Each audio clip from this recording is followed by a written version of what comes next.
ચલો આપણે ધોરણ 7ની અંદર જે યુનિટ 2 છે બરાબર, બીજા સેમેસ્ટરનો યુનિટ 2. તો યુનિટ 2ની અંદર સ્ટેપ બાય સ્ટેપ છે, એમાં મેટ્રો રેલ એટલે કે મેગા રાઇડવાળું જે પાર્ટ છે એ જોતા હતા. એક્ટિવિટી 8 એ પૂરી થઈ ગઈ હતી બરાબર. આખો પાઠ જે મેટ્રો રેલ વિશે થોડી ખાસિયત હતી એ એની અંદર આવે છે, જે આપણે સમજાવી દીધી હતી બરાબર. કે મેટ્રો રેલ છે એ ઝડપથી દોડી શકાય એવું ઉપરના બ્રિજ ઉપર અને પિલર્સ ઉપર ચાલી શકે અને આખું અમદાવાદ આપણે જોઈ શકીએ એવી રીતે આખો આ મેટ્રો રેલનો પ્રોજેક્ટ તૈયાર કરવામાં આવ્યો છે. એમાં કેટલાનો જે ઓલો ખર્ચો થયો છે એ બી આપણા જે પાઠની અંદર જોઈ શકીએ છીએ. કયા કયા રસ્તાને જોડે છે અમદાવાદના અને ગાંધીનગરના, એની અંદર બી આપણે કિલોમીટર સાથે આપણા પાઠની અંદર આપેલું છે. સાથે સાથે આ મેટ્રો રેલની ખાસિયત છે કે એસી રેલ છે, એટલે કે એસીવાળું ફૂલ એસીવાળી છે. સ્માર્ટ કાર્ડનો ઉપયોગ થાય છે, એની અંદર કોઈ ડ્રાઈવર હોતા નથી અને એ ઇલેક્ટ્રોનિક જે કોમ્પ્યુટરાઇઝ હોય એવી રીતે ચાલે છે.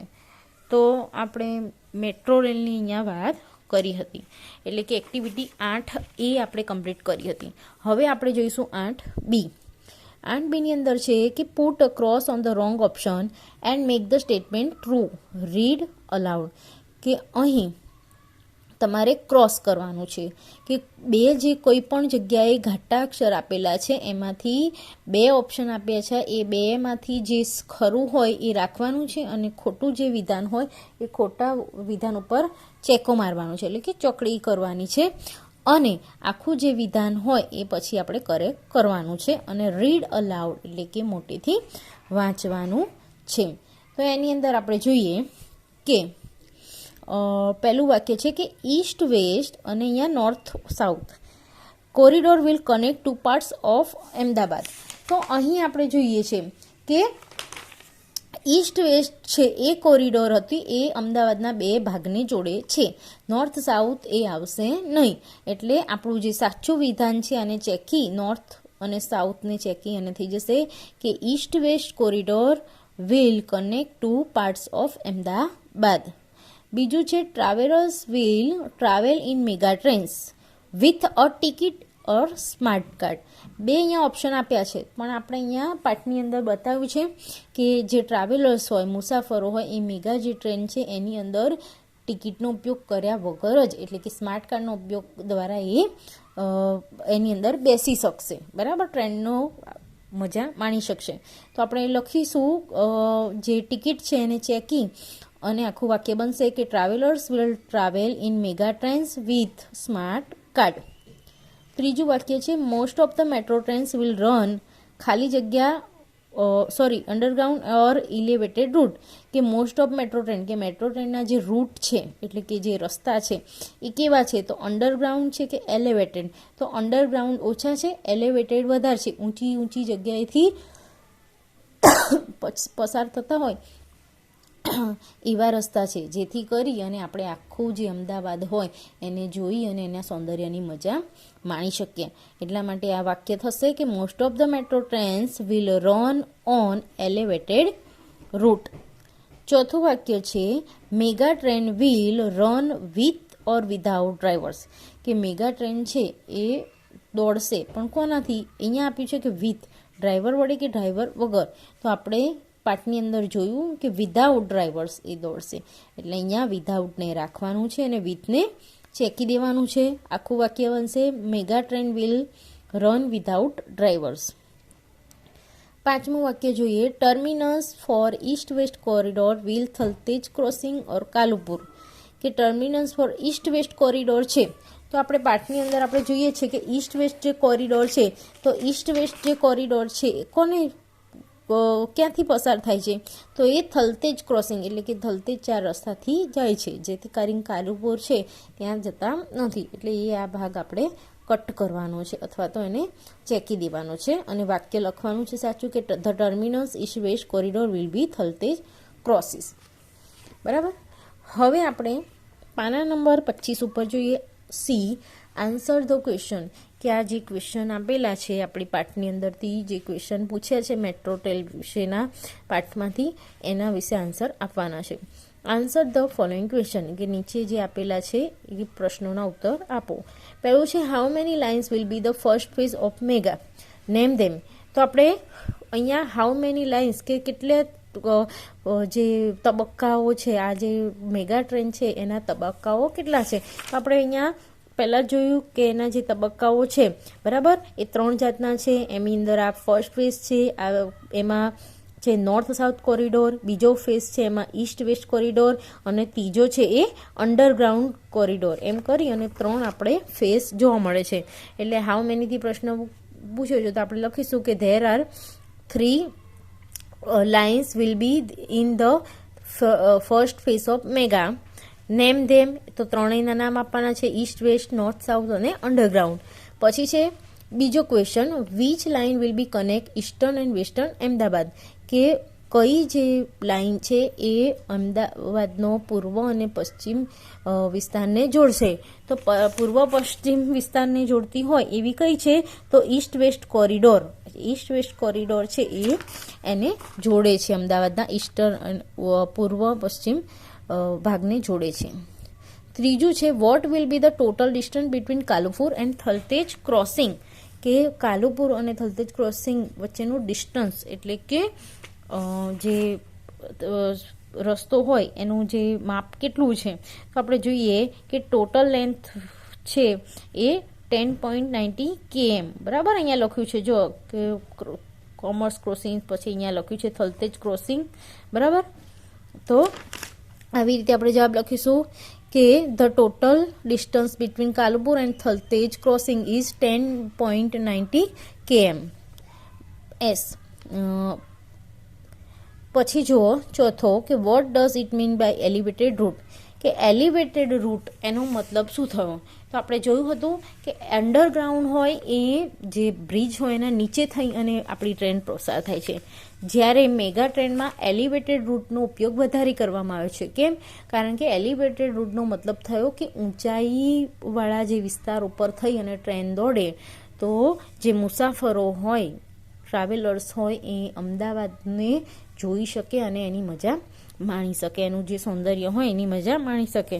તો અહીંયા લખ્યું છે કે elevated Rolls means will be on pillars and over bridge, કે પિલર અને ઓવરબ્રિજ ઉપર જે રસ્તાઓ પસાર થાય છે, જે રૂટ પસાર થાય છે એને આપણે એલિવેટેડ રૂટને નામ આપીશું. પછી છે right 3 speciality of mega trains, કે મેગા ટ્રેન વિશે આપણે 3 જે ખાસિયતો હોય એ લખવાની છે. તો અહીંયા 3 ખાસિયતો આપણે લખીશું. You will be the able to travel without ticket in metro train, કે મેટ્રો ટ્રેનમાં ટિકિટ વગર તમે જશો. You can use smart card facility, તમે સ્માર્ટ કાર્ડનો ઉપયોગ કરી અને પછી તમે મુસાફરી કરશો. અને ત્રીજું છે કે આ જે ટ્રેન હતી એ ટ્રેન છે એ રન વિધાઉટ ડ્રાઈવર, કે ઓટોમેટિક જ એ ચાલે છે. બરાબર, ટેકનોલોજીના ઉપયોગથી ચાલે છે. પછી એક વાક્ય છે એ બી લખીશું કે ધ ટ્રેન ઇઝ ફોર એસી. બરાબર, air conditioner, fully air conditioner, આખી જે ટ્રેનની અંદર છે એસી થશે. બરાબર, તો એની જે મેગા ટ્રેન છે એની ખાસિયતો છે કે તમે ટિકિટ વગર તમે એની અંદર મુસાફરી કરી શકો, સ્માર્ટ કાર્ડનો ઉપયોગ કરી શકો, તમે એસીવાળી બસની અંદર એસીવાળી જે આખી ફૂલ ટ્રેન હોય એ એસીવાળી હોય છે. અને ચોથું છે કે જે ટ્રેન હોય એ ટ્રેનની અંદર એક બી ડ્રાઈવર હોતા નથી, એ ટેકનોલોજી દ્વારા એ ચાલે છે. તો આ થઈ ગયા આપણી જે ક્વેશ્ચન 5 છે એની સ્પેશિયાલિટી એટલે કે ખાસિયતો. બરાબર, ડી આપણે હવે જોવાનો નથી. હવે જો એક્ટિવિટી 9માં જોઈએ. એક્ટિવિટી 9 કે વર્ક ઇન 9E એની અંદર છે કે વર્ક ઇન ગ્રુપ ઓફ 4, કે 4-4ની જોડીની અંદર અથવા તો 4-4નો ગ્રુપ બનાવી અને તમે એમાં કામ કરો. Plan 1 day trip with low cost and lots of fun, કે એક એવી ટ્રીપ 1 ડે ટ્રીપ એનો મતલબ થાય કોઈ એક દિવસની પિકનિક હોય એનું આયોજન કરો with low cost. Low cost એટલે કે ઓછા જ પૈસામાં અથવા તો ઓછા ખર્ચ થાય અને લોટ્સ ઓફ ફન અને ખૂબ જ મજા આવે એવી જગ્યાએ તમે એક જ દિવસની પિકનિક ગોઠવો. Select an option and each question, કે આ જે ઓપ્શન આપેલા છે એ ઓપ્શનનો અને ક્વેશ્ચનનો ઉપયોગ કરી અને તમે એક દિવસની તમારી ટ્રીપ ગોઠવો. તો આપણે ચલો ક્વેશ્ચન જોઈએ.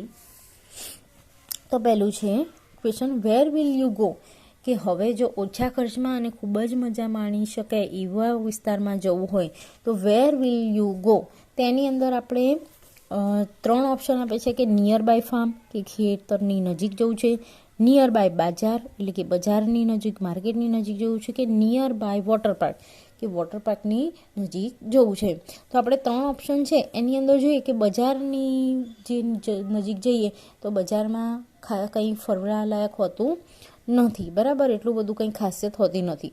અહીંયા બીજું છે કે વોટર પાર્ક. વોટર પાર્કનો મતલબ થાય કે જે વોટર પાર્કમાં આપણે જઈએ છીએ ત્યાં, પણ અહીંયા શું કીધું છે કે તમારે લો કોસ્ટમાં એટલે કે ઓછા ખર્ચમાં વોટર પાર્કમાં જઈએ તો એના કોસ્ચ્યુમના ત્યાંની જે ટિકિટ હોય એના જે કોસ્ટ હોય વધારે હોય છે. એટલે આપણે આ બી નહીં લખીએ કે બજાર બી નહીં લખીએ, પણ નિયર બાય ફાર્મ એટલે કે ખેતરની જો બાજુ જઈએ અથવા તો ખેતર સાઈડ જઈએ, બરાબર, તો ખેતરમાં જે પિકનિક હોય તો એનો જે ખર્ચો બી ઓછો થાય છે અને સાથે સાથે આપણે પિકનિકની અથવા અને જે કુદરતી વાતાવરણની મજા પણ માણી શકીએ છીએ.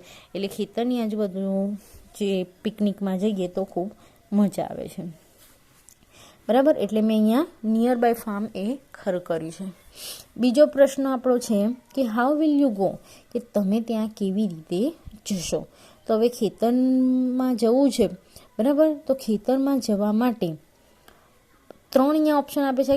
ઓન ધ બાઇસિકલ, તો આપણે ઓબ્વિયસલી કે ખેતર હોય, ખેતરની અંદર જે રસ્તાઓ હોય એ કાચા હોય છે, બરાબર, અને સાંકડા હોય છે, જેથી કરીને આપણે સાયકલનો ઉપયોગ કરીએ તો આપણા માટે વધારે બેટર છે. જો આપણે બાય શેર રિક્ષા કે રિક્ષાનો ઉપયોગ કરી અને જઈએ તો રિક્ષાનો ઉપયોગ કરીને જઈએ તો સાંકડા રસ્તા હોય, ઉપરથી કાચા રસ્તા હોય તો રિક્ષા ત્યાં બરાબર જતી નથી. સાથે સાથે અહીંયા બીજો ઓપ્શન સી આપ્યો છે ફ્રેન્ડ્સ કાર, કે તમારા મિત્રોની કાર દ્વારા. તો મિત્રોની કાર દ્વારા પણ જવું અશક્ય છે, કારણ કે અમુક જે ફાર્મ હોય, ખેતર હોય, એ ખેતરની અંદર રસ્તાઓ હોતા નથી, કાંટાળા હોય છે, કે જેથી કરી અને તમારી જે સાધન હોય એનામાં નુકસાન પહોંચવાની શક્યતા વધારે હોય છે. એટલે આપણે કાર કે રિક્ષાનો ઉપયોગ નહીં, પરંતુ સાયકલ દ્વારા જ ત્યાં જઈશું. પછી ત્રીજું છે વોટ વિલ યુ કેરી, કે તમે ત્યાં શું લઈ જશો. હવે જ્યારે ખેતર હોય તો ખેતરની અંદર પાણી અને શાકભાજી ને ફ્રૂટ ને બધું ત્યાં મળી રહે છે, બરાબર, પાણી, ફ્રૂટ, શાકભાજી. તો હવે આપણે ત્યાં શું લઈ જઈશું, તો ત્યાં તમે બહારનો નાસ્તો લઈ જાઓ એના કરતાં તમે અમુક વખતે જો કે આપણે અહીંયા ખેતરની અંદર અમુક ફાર્મ હોય અથવા તો એની અંદર શું કરે છે એ લોકો પ્રોગ્રામ ગોઠવતા હોય કે ત્યાં જઈ અને રસોઈ કરવાની, કારણ કે ત્યાં બધી જે વસ્તુઓ હોય, શાક હોય, ફ્રૂટ હોય, બધું અવેલેબલ હોય છે. ફક્ત અહીંયાથી આપણે અમુક જે મસાલાઓ હોય કે અમુક રાંધવાના વાસણો એવું અમુક રો મટીરિયલ્સ જ લઈ જવાનું જરૂર પડે છે. એટલે આપણે લખીશું કે તમે ત્યાં શું લઈ જશો, તો ત્યાં ફ્રૂટ તો હોય જ, કારણ કે ફાર્મ હોય, ખેતર હોય, ત્યાં તો તમારે ફળના અને બધા ઝાડ વૃક્ષો મળી રહે, એટલે ફ્રૂટનો તો લઈ જવાશે નહીં. રેડીમેડ સ્નેક્સ, ત્યાં રેડીમેડ એટલે કે તૈયાર નાસ્તો તમે લઈ જાઓ તો બી ત્યાં ખાવાની કાંઈ મજા આવે નહીં. પરંતુ કેવો મજા આવે કે રો મટીરિયલ ફોર કુકિંગ માટે, એટલે કે ત્યાં જઈ અને રાંધી અને જે ચૂલો ને એ રીતે લાકડા ને બધું ગોઠવી અને પછી ત્યાં ચૂલો કરીને એના ઉપર જે રાંધો છો તો એનું ખાવાનું સ્વાદિષ્ટ હોય છે. એટલે આપણે એવું લખીશું કે રો મટીરિયલ ફોર કુકિંગ, કારણ કે આપણે જઈએ છીએ ખેતરમાં, એટલે રો મટીરિયલ, રો એટલે કે કાચું જે સામાન હોય એ રસોઈ માટેનો કાચો સામાન થોડો લઈ જઈશું, બરાબર. તો મેં એના ઉપર ખરું કર્યું છે. હવે છે ચોથું જે ક્વેશ્ચન છે કે what will you do there, કે તમે ત્યાં જશો ખેતરમાં તો તમે પિકનિકમાં, ટ્રીપમાં એટલે મજા માણવા ગયા છો, તો મજા માણવા ગયા છો તો તમે ત્યાં શું કરશો. વોટ વિલ યુ ડુ એટલે કરવું, કે તમે ત્યાં શું કરશો, વોટ એટલે શું. તો અહીંયા મેં લખ્યું છે કે વી વિલ પ્લે ગેમ્સ, ત્યાં આપણે ક્રિકેટ, ખુલ્લું વાતાવરણ હોય એટલે ક્રિકેટ અને અમુક ગેમ હોય એ રમવાની મજા આવે છે. એટલે we will play games, dance, ત્યાં આપણે નૃત્ય કરી શકાય, નાચી શકાય, કુક ફૂડ અને રાંધી બી શકાય, કારણ કે લાકડા હોય છે, ચૂલો હોય છે, બધું અવેલેબલ થાય છે. એટલે Cook food and enjoy swimming there. અને દરેક જે ગામ હોય અથવા તો દરેક ફાર્મ હોય એ ફાર્મની અંદર સ્વિમિંગની ફેસિલિટી, ત્યાં એક કુંડ જેવું થોડુંક બનાવેલું હોય છે, જેથી કરીને આપણે નાહવાની બી મજા, અથવા તો એની આજુબાજુથી નદી કે કોઈ તળાવ પસાર થતું હોય છે કે જેથી કરી અને આપણે નાહવાની પણ મજા લઈ શકીએ છીએ. તો અહીંયા મેં સ્વિમિંગનો બી અહીંયા ઉલ્લેખ કર્યો છે. બરાબર. હવે જો 5મો question, what will be the cost of your trip, કે તમારે આ જે પિકનિકમાં જાઓ છો એનો ટોટલી કોસ્ટ એટલે કેટલો ખર્ચો થશે. તો હવે આ ટ્રીપ છે એ એકદમ સસ્તી છે. કેમ? કારણ કે આપણે ગામડામાં જઈ રહ્યા છીએ, તો ગામડાની અંદર જઈ રહ્યા છો, સાથે સાથે આપણે કોઈ સ્નેક્સ, કોઈ નાસ્તો નથી લઈ જવાનો, અને કોઈ વાહનનો ઉપયોગ કર્યા વગર સાયકલનો ઉપયોગ કરીને જવાનું છે. તો સાયકલમાં કોઈ ભાડાની કે એની કાંઈ જરૂર પડે નહીં, પોતાની સાયકલ લઈને જવાનું છે. બીજું છે કે ખેતરમાં જઈએ છીએ, બરાબર, એટલે ઘરેથી કોઈ સામાન નાસ્તાનો કે એવું કાંઈ લઈ જવાનો નથી, કે એનો ખર્ચો બચી જશે. અને ત્યાં જઈને રાંધવાનું છે, એટલે ત્યાં જઈને ફ્રેશ આપણે રસોઈ છે એ જમી શકીએ. એટલે લગભગ ઓછામાં ઓછા ખર્ચા વડે આપણે ત્યાં મજા માણી શકીએ. તો આપણે અહીંયા લખીશું કે અમુક જે છે એનો ખર્ચો કેટલો છે, એ કે ticket from my city, town or village, કે તમે જે જગ્યાએ જવાનું હોય તો તેની ટિકિટ હોય. તો કોઈ પણ આપણે ફાર્મમાં, ખેતરમાં જવાનું હોય એની કાંઈ ટિકિટ હોય નહીં, એટલે એનો ખર્ચો 0. બરાબર, કે 0 રૂપિયા, એનો કોઈ ખર્ચો ના હોય. પછી food item on the way, કે રસ્તામાં જતાં તમે કયો ખોરાક લીધો. તો રસ્તામાં આપણે ત્યાં કોઈ બી ખેતરમાં જાઓ તો રસ્તામાં કોઈ બી તમને કોઈ નાસ્તાવાળા તમને જોવા મળે નહીં, એટલે એમનો પણ ખર્ચો નહિવત, 0 રૂપિયા લખીશું. પછી લંચ, કે તમે કદાચ તમારે નાસ્તો લઈ જવો હોય તો 50-60 રૂપિયાનો તમે લઈ જાઓ. બરાબર, 2-3 વેફરના પડીકાને એવું કંઈક લઈ જાઓ તો તમારે કંઈ નાસ્તોનો 50 રૂપિયા અહીંયા મેં એડ કરે છે. સાઇટ સીંગ ટિકિટ, હવે ત્યાં સાઇટ સીંગ છે તો સાઇટ સીંગ છે એ જોવા માટેની કાંઈ ટિકિટ લેવામાં આવતી નથી, એટલે એનો બી ખર્ચો છે આપણે 0. પછી છે શોપિંગ, તો ત્યાં શોપિંગ કરવા માટે, એટલે કે કંઈ ખરીદવા માટેની કોઈ વસ્તુ હોય તો ત્યાં ખરીદવા માટેની કોઈ પણ વસ્તુ હોતી નથી, એટલે એનો ખર્ચો બી 0. ઓટોફેરનો મતલબ કે તમારે ત્યાં પહોંચવા માટે કોઈ ચાર્જ અથવા તો મુસાફરીનો ખર્ચો, તો મુસાફરીનો ખર્ચો બી કંઈ થવાનો નથી, તમે સાયકલ દ્વારા જવાના છો એટલા માટે. બરાબર.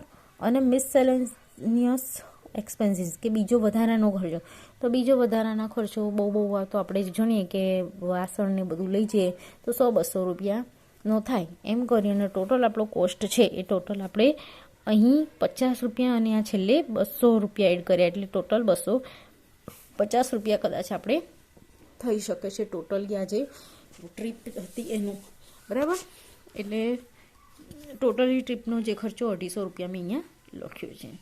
બરાબર, ગામડામાં જઈએ તો સસ્તી ટ્રીપમાં ઓછા રૂપિયામાં આપણે સરસ રીતે ફરી શકીએ છીએ. હવે બીની અંદર જો you have started a company of biscuit, chocolate, bike, clothes and prepare a logo for your company, કે તમે તમારી જે કંપની છે કઈ વસ્તુની, કે બિસ્કિટ હોય કે ચોકલેટ હોય, બાઇક હોય અથવા ક્લોથ એટલે કપડાં એની કરી છે. હવે તમારે એનો લોગો એટલે કે એ કંપની માટેનો કોઈક સિક્કો હોય, બરાબર, એનું ચિત્ર અહીંયા દોરવાનું છે. તો અહીંયા હેલ્પલાઇન આપી છે કે કઈ રીતે, અથવા તો શું ધારો કે ચોકલેટ આપી હોય, બરાબર, ધારો કે આપણે એક વસ્તુ થઈએ કે અહીં આપણને પુસ્તક આપ્યું છે, તો પુસ્તક માટે આપ દોર્યું હોય તો આ પુસ્તકમાં જે આવતો જે જરૂરી વસ્તુ હોય એ વસ્તુનું ચિત્ર અહીં બતાવ્યું છે. બરાબર, પછી અહીંયા કયા ધોરણની છે એ રીતે એનો લોગો બધું તૈયાર કર્યો છે. તો એવી જ રીતે તમારે તમારી કંપની ખોલવી છે. ધારો કે પાર્લેજી બિસ્કિટની આપણે લઈએ તો પાર્લેજી બિસ્કિટ ઉપર કોઈક નાની બાળકીનું ચિત્ર આપ્યું છે, બરાબર, અને ઘઉં હોય એનામાંથી બનતું હોય એટલે એના ઉપર ચિત્ર આપ્યું છે, ઘઉંના લોટમાંથી બનતું હોય. બરાબર, હવે અહીંયા તમને આ જે એક્ટિવિટી જે આપેલી છે, તો આ એક્ટિવિટી હેલ્પલાઇનની મદદથી તમે જોઈ અને પછી તમે મદદ લઈ અને પછી તમે એનો લોગો તૈયાર કરી અને દોરી શકો છો તમારી નોટની અંદર. પછી છે રિસાઇડ એન્ડ એન્જોય ટ્રી હગર્સ, કે આ જે પોયમ છે એને રિસાઇડ કરવાની છે, ગાવાની છે. કે release it now just like a balloon, a prayer to reach the mountains of moon, to citizens of earth, alas we say, go find yourself a tree to hug today.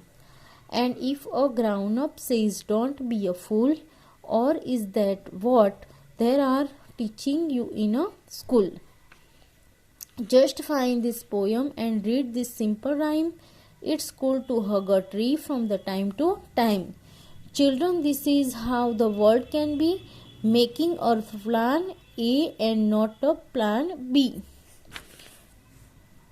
Wear change, share change, sing change, bring change and start by hugging a tree. બરાબર. તો આવી જે કવિતા છે એને પૂર્ણ કરીએ, કવિતાને લખીએ એટલે આપણે આ જે પાઠ 2 છે, યુનિટ 2 છે એ કમ્પ્લીટ થાય છે. બરાબર. હવે યુનિટ 2 આપણો જ્યારે કમ્પ્લીટ થઈ ગયો છે તો નેક્સ્ટ લેક્ચરની અંદર આપણે આ જે મહિનામાં આવતા નિબંધો વિશેની ચર્ચા કરીશું. જે એક્ટિવિટી ચલાવી છે એ એક્ટિવિટી તમારે તમારી નોટની અંદર દરેક લખવાની છે.